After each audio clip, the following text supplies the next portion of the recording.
কেমন লাগছে এরকম জায়গায় এসে ম্যাগি খেতে? দারুণ দারুণ। মেঘে দাঁড়াবে নাকি একটু? কুয়াশা, এটা কুয়াশা মনে হচ্ছে। মেঘ কুয়াশা নাকি? মেঘ মেঘ। টায়ারে ট্র্যাকশন নিচ্ছে না, স্টার্ট অফ হয়ে যাচ্ছে।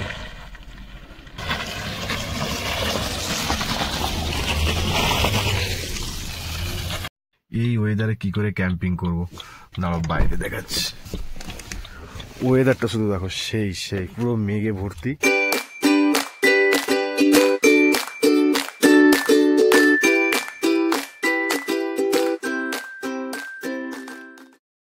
তো বন্ধুরা গুড মর্নিং। রাত্রে আর কিছু সেরকম দেখানোর ছিল না, তাই আর কিছু দেখাতে পারিনি। যাই হোক, সামনে দেখতেই পাচ্ছ পাহাড় অলরেডি আমরা দেখতে পেয়ে গেছি। আর ম্যাপে যেটা দেখাচ্ছে ডান দিকে হচ্ছে অরুণাচল প্রদেশের বর্ডার, সরি অন্ধ্রপ্রদেশের বর্ডার।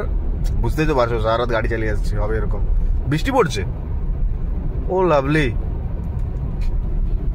তো ডান দিকে হচ্ছে অন্ধ্রপ্রদেশের বর্ডার, আর বাম দিকে হচ্ছে পুরো সমুদ্র। মানে ম্যাপে দেখাচ্ছে যেটা বাম দিকে সমুদ্র আছে। মর্নিংটা খুব সুন্দরভাবেই আমাদের আজকে শুরু হলো। কিন্তু আমরা যাচ্ছি এখন বর্তমানে উড়িষ্যার মধ্যে দিয়ে। আর সামনে যদি প্রকৃতির কোনো ডাক আসে তাহলে সামনে কোনো পেট্রোল পাম্পে দাঁড়াবো। আর এখান থেকে এখন ডিস্টেন্স দেখাচ্ছে 272 কিলোমিটার, যেটা এখন 6.5 ঘন্টা টাইম দেখাচ্ছে।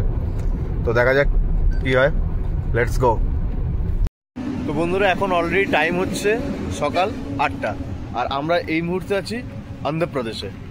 জানি না কোরাপুটের রাস্তা তো গুগল ম্যাপে মেরেছিলাম, বাট মোস্ট প্রবলি এটাই হয়তো রাস্তা হবে। উড়িষ্যা থেকে এলাম, তারপরে অন্ধ্রের বর্ডারে ঢুকলাম, অন্ধ্রপ্রদেশের বর্ডার থেকে আবার যাচ্ছি, আবার মোস্ট প্রবলি তো উড়িষ্যাতে এন্ট্রি নেবো আমরা। তো 8টা বেজে গেছে, খিদে পেয়ে গেছে। তো পুরো রাস্তার মাঝে কোথায় হবে অনেকক্ষণ ধরে খুঁজছিলাম যে একটা জায়গা পাই, কারণ আমরা এইবারে পুরো আমাদের প্ল্যান ক্যাম্পিং করে থাকার, নিজেরা খাবার বানানোর। তাই চাকু নিয়ে লেগে পড়বো এখানে পেঁয়াজ কাটতে। আর এখানে আমাদের গ্যাস ট্যাস সব রেডি হয়ে গেছে, সবাই ম্যাগি ট্যাগি বানাবে। তো এখন আমাদের ব্রেকফাস্ট করব, ম্যাগি আর ডিম ভুজিয়া, আর তার সাথে কফি থাকবে।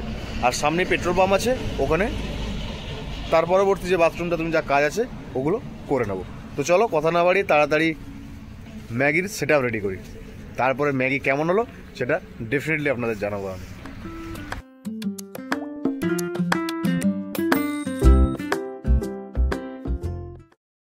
আমাদের সকলের ম্যাগি রেডি। কেমন লাগছে এরকম জায়গায় এসে ম্যাগি খেতে? দারুণ দারুণ। এটা আমাদের এত ট্রিপ করি, এই মানে এইবারে ট্রিপের ফার্স্ট এরকম যে আমরা বাইরে কোথাও রান্না করছি। আর নেপালে করেছিলাম, বাট নেপালে সেভাবে হয়নি, একবারই হয়েছিল। বাট এইবারে পুরো ট্রিপটা ফুললি হচ্ছে পুরো ক্যাম্পিং ভাবে হবে। তো তাড়াতাড়ি ম্যাগির আমিজটা নিয়ে নিই। আর চারিদিকে মেঘলা, মোস্টলি অন্ধ্রপ্রদেশে বৃষ্টি হওয়ার চান্স আছে, ওয়েদার রিপোর্ট সেরকমই বলছে। তো তাড়াতাড়ি আমাদের দেওমালে পৌঁছতে হবে। তো আমরা এখানে ম্যাগি করে খাচ্ছিলাম। তো আমরা কিছুটা এগিয়ে চলে গেছিলাম, তো ওখানে জায়গাটা ভালো ছিল না, একটু নোংরা ছিল। তার জন্য এই দাদাদের বাড়ি হচ্ছে দুর্গাপুরে, কিন্তু অন্ধ্রপ্রদেশে ট্রাক চালাচ্ছে না ওরা, কারণ ওরা প্রথম থেকেই অন্ধ্রতেই ট্রাকের চালান বা করেন। তো দাদার সাথে দেখা হলো, খুব ভালো লাগলো। দাদাদের গাড়িটা এখন ব্রেকডাউন হয়ে গেছে, তো কোম্পানি থেকে লোক আসবে, তারপরে ওরা যাবেন বিজয়ওয়াড়া। তো জার্নি আরও অনেক দূর। তো খুব ভালো লাগলো যে বাইরে এসেও মানে বাঙালির পরিচয়, মানে বাঙালির সাথে আমার দেখা হয়ে যাবে কোথাও না কোথাও গেলে। তো যাই হোক, চলো আমাদের মোটামুটি টোটাল রেডি, গাড়ি প্যাক আপ, এবার আমরা বেরিয়ে যাব।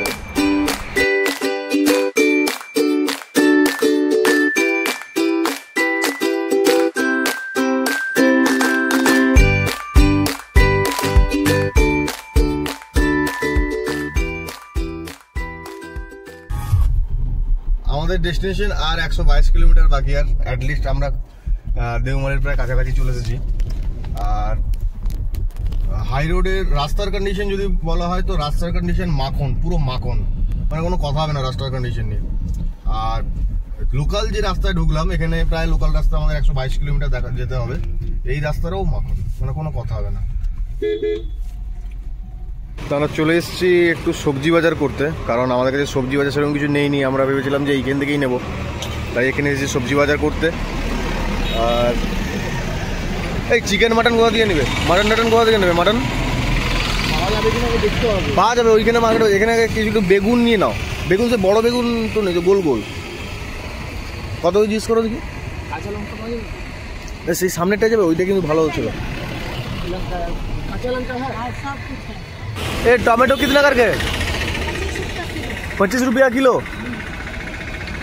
1 किलो में 1 किलो दे दीजिए।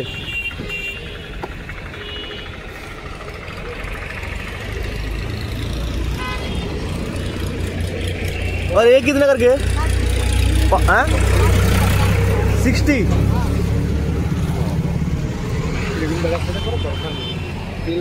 आलू आलू कितने रहे? आलू 40 रुपया। कितना कच्चा लंका? काँचा लौंगा दे दीजिए ना। 10 रुपया। 10 रुपया का कितना होगा? 100 ग्राम। 100 ग्राम। एक पाव 20 रुपया। बेसी दे दीजिए। एक पाव चाहिए तो 10 रुपया। हाँ ये दे दीजिए। ये बेसी है इसको मैंने 250। 250 लौंगा नहीं की करबे तुम दुदिने? और प्याज कितना करके? 7 रुपया।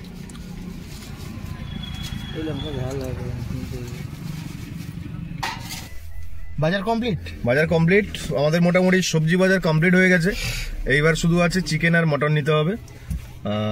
চিকেন মটন দেখছি এখানে 100 কিলোমিটার যাবো, মানে সেখানে তো সামনাসামনি কিছু পাবো, নিশ্চয়ই পাবো। তো এত দূর থেকে মাটন বা চিকেনের জন্য ফালতু ঝামেলা করে লাভ নেই। আর চৌমুখে তো অবস্থা দেখতেই পাচ্ছ সকলের, সারা রাত না ঘুমিয়ে যা হয় আর কি। তো যাই হোক, দেরি তো অনেকই হয়ে গেছে, এখন 10:30 বাজে। এখন 124 কিলোমিটার, 124 না 120 মতো আছে। কিন্তু প্লেনের মেন প্রবলেম যেটা, সেটা হচ্ছে যে পুরোটাই লোকাল রোড এবার যেতে হবে। তারপরে হিল রোড আসবে, মানে পাহাড়ের রাস্তা আসবে, তো সেখানে একটু টাইম বেশি লাগবে। তো যাই হোক, আর দেরি না করে চলো বেরিয়ে যাই। রাস্তার সিনিক বিউটিটা দেখো, অসাধারণ। আর আমরা প্রায় পাহাড়ের কাছাকাছি চলে এসেছি। বাট এই 122 কিলোমিটার সিঙ্গেল রোডটা বিশাল ঝুলালো। এত বাজার, এত ট্রাফিক জ্যাম। ওফ, যাক এখন একটু ফাঁকা রাস্তা পেয়েছি তো যাচ্ছি, কিন্তু এখন রাস্তাটা আবার একটু খারাপ হয়ে গেছে। By the way, estimated time দেখাচ্ছে 2 ঘন্টা 44 মিনিট, এখনো লাগবে 74 কিলোমিটার যেতে। তো বন্ধুরা, অবশেষে সেই বহু প্রতীক্ষিত পাহাড়ের রাস্তা আশা করছি এবার স্টার্ট হবে। আর এই সাইডগুলোই দেখো পুরো কাজু বাগানে ভর্তি। অ্যাকচুয়ালি পিছনে ছিল, আমার মোবাইলটা বের করতে করতে মানে চলে গেল। তো ওই ভেতরগুলো পুরো কাজু বাগান, সাইডগুলো পুরো কাজু বাগানে ভর্তি, কাজু গাছে। আর যেই আশা নিয়ে আসা যে পাহাড়ে যাব, দেওমালি পাহাড়ে উঠবো, তো মনে হচ্ছে এই স্টার্টিং হবে। তো জানি না, অনেকটাই লেট হয়ে গিয়েছি আমরা। আর তার থেকেও বড় ব্যাপার যে কিছু কিছু জিনিস ওগুলো বাজার করতে করতেও লেট হয়ে গেলাম অনেকটা। যে রাস্তাটা দেখালাম সেখান থেকে একটু পরে ডান দিকে টার্ন নিতে হবে, আর তারপরে এরকম বিভৎস খারাপ রাস্তা। এই জন্যই মনে দেখাচ্ছে এখন 29 কিলোমিটার এই রাস্তা যেতে হবে। 1 ঘন্টা 26 মিনিট দেখাচ্ছে 29 কিলোমিটার যেতে। তো বুঝতেই পারছি রাস্তাটা কেমন আছে। তো চলো দেখা যাক। রাস্তাটা মোটামুটি সরুই আছে। রাস্তার কন্ডিশনটা দেখো শুধু, দেওমালি ঠিক আর 29 কিলোমিটার বাকি।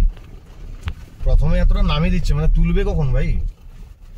উঠবে হ্যাঁ, ভালোই উঁচুতে আছে। রাস্তার কন্ডিশন যা হয়ে আছে বাবা, ছোট গাড়ি যায় মনে হয়, বড় গাড়ি যায় না কেন? না না, বড় গাড়ি দেখেছি তো, স্করপিও। না বড় বলতে ওই বড় মানে বাস টাস এসব না না,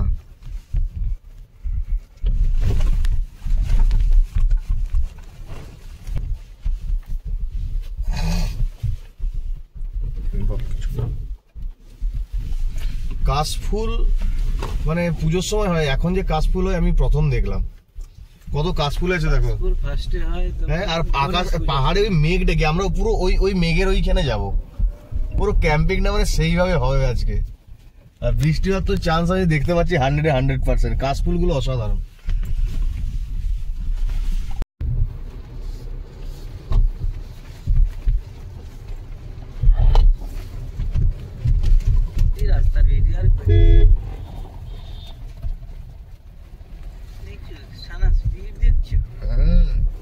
ঘুরে ঘুরে হাঁটুগুলো থাকবে নি।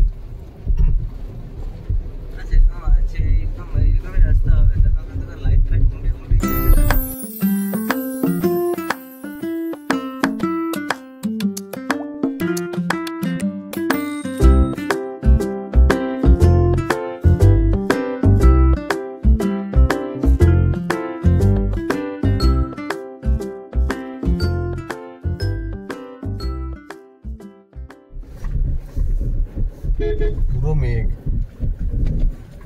পুরো জুলুক চলে এলাম মনে হচ্ছে। হ্যাঁ জুলুক চলে এলাম। চুলুক জুলুক জুলুক সিকিম, সিকিম।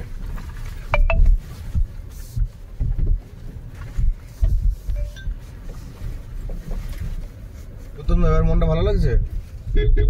ভালো লাগছে, কি সুন্দর লাগতো।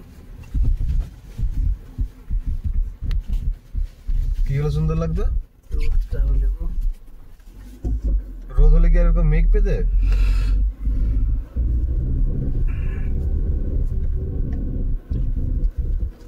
পাহাড়ের যে রাস্তা ভালো না ভাই? অযোধ্যা পাহাড় যে গেছিলাম সেই যে রাস্তা ভালো। ওরে ভাই চরম চরম।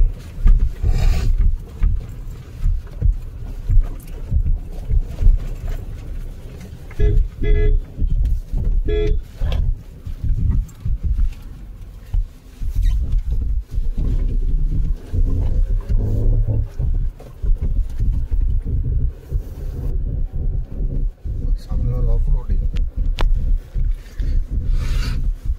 মানে যদি দেখবো রাত্রে কেউ লোক না থাকে তাহলে কিন্তু পালিয়ে আসবো। চাকা স্কিট করছে আর যাবে না মনে হয়। যা হাই কিটটা করেছি গেল ফেসে।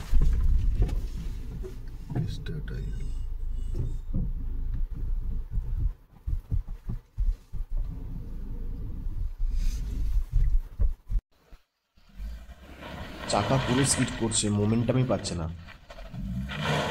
এই দেখ স্টার্ট অফ হয়ে গেল।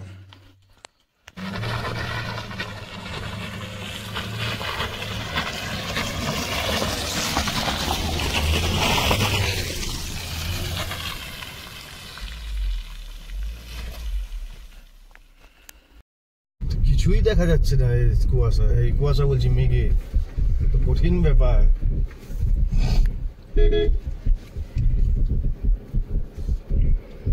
ওরে লাভলি, কঠিন। ফোর ইন্ডিকেটর আছে?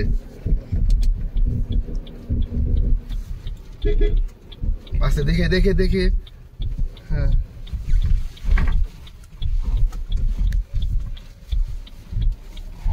আমি হাতটা ভিতরে বড় অসুবিধা হবে দেখি। ওইখানে কাদাটার জন্য। হ্যাঁ কাদাটা আরে না ওরে দূর থেকে যদি ফার্স্ট গিয়ারে মোমেন্ট টানলে তুলতাম, হ্যাঁ তাহলে একটা হলেও হতে পারতো। দেখে সাবধান। এই জন্য তো 4x ওইসব জায়গার জন্য 4x4। আস্তে চলো, স্পিড দেওয়া দরকার নেই, আস্তে চলো। শুধু রাস্তার কন্ডিশনটা দেখো সবাই কিরকম হয়ে আছে, পুরো মেঘে কিছু বোঝাই যাচ্ছে না। আর এয়ারপিট বাগ একটার পর একটা। লাভলি, সত্যি মানে একটা দারুণ দিনে এসেছি। দেওমালি যে এসেছি, বলে দেওমালি একটা ভিউ আছে, ভিউটা হয়তো দেখতে পাবো না আজকে, কালকে দেখা যাক ওয়েদার কি থাকে। বাট আজকে যা ওয়েদার কন্ডিশন, এটা একটা আলাদা মজা, জাস্ট একটা আলাদা জিনিস। এটা দেখো শুধু বিউটিটা দেখো। আমার পুরো লিটারালি পুরো মনে হচ্ছে আমি জুলুকে চলে এসেছি। আমি যখন ফার্স্ট জুলুকে গিয়েছিলাম এই জিনিসটাই হয়েছিল।